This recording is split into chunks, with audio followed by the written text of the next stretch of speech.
My whole life, I've been the definition of indecisive. I liked vanilla and chocolate, video games and books, skirts and suits, Catholic or atheist, blonde or brunette. What I wanted for dinner, I would never be asked to make any decision because they knew I couldn't even if I wanted to.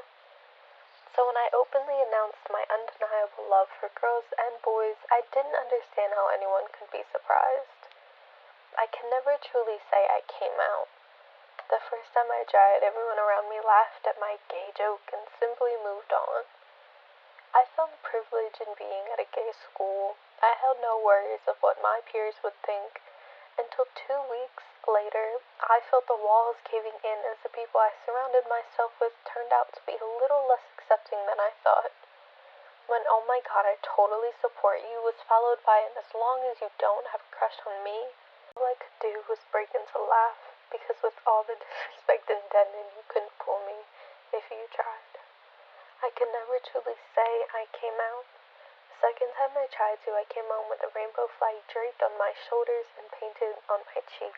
When I fell into my mother's smile, I felt such a relief seeing no judgment until the smile formed into a jumble of denial as she proclaimed how good of an ally I was. I felt shame rise over me as I never corrected her, as I let her believe I was just such a good ally for my brother. When I dragged myself to school the next day, I was peppered with questions of why I was so down and exhausted with the responses of straight people telling me that I should just come out. I should just come out. When I pleaded how they just couldn't understand, my words were trampled over as straight people told me about gay struggles. How lucky I should be to have accepting parents. How accepting were they when going to church to ask if it was okay was their first thought before accepting their child?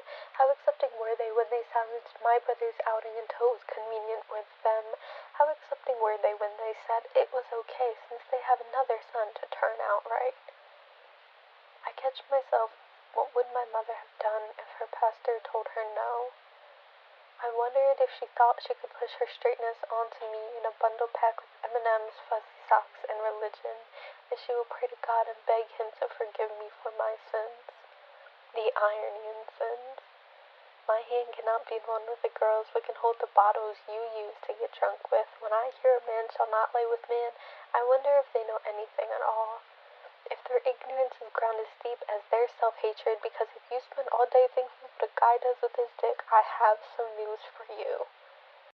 If the Bible is a breeding ground for bigotry, I wondered if people felt shame in being Christian, as Hebrew words were colonized by white men to fit a cishet society and cherry-picked as a way to tell me I'm going to hell. As I was told I need to repent my sexuality as you repent cursing every day, I realized you will never understand. I'm told God created all with no mistake, then why did he make me the way I am? When in God's name I became nothing but a public disgrace to you, I was told I chose to be queer.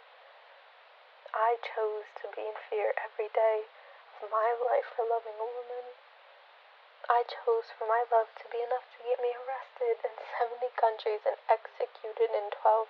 I chose to be followed home on the bus for holding a girl's hand and have my life threatened. We choose to be seen as targets for wanting to exist in peace, for wanting to be married, for wanting to have a family. Our love became a joke of fetishization as it's only allowed in the porn you watch. You told me I need to ask God to save me. Where was God while my brother was being jumped for looking gay? Where was God while I watched my ex-partner get abused for wanting to date a woman? Where was God when 49 people were sprayed down in Orlando for being gay?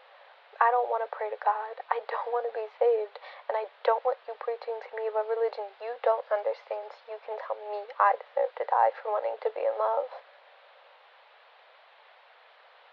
My whole life, I've been the definition of indecisive. I liked vanilla and chocolate, video games, and books. So when I proudly present myself here today in the queerest way I possibly can, I wonder how anyone can be surprised.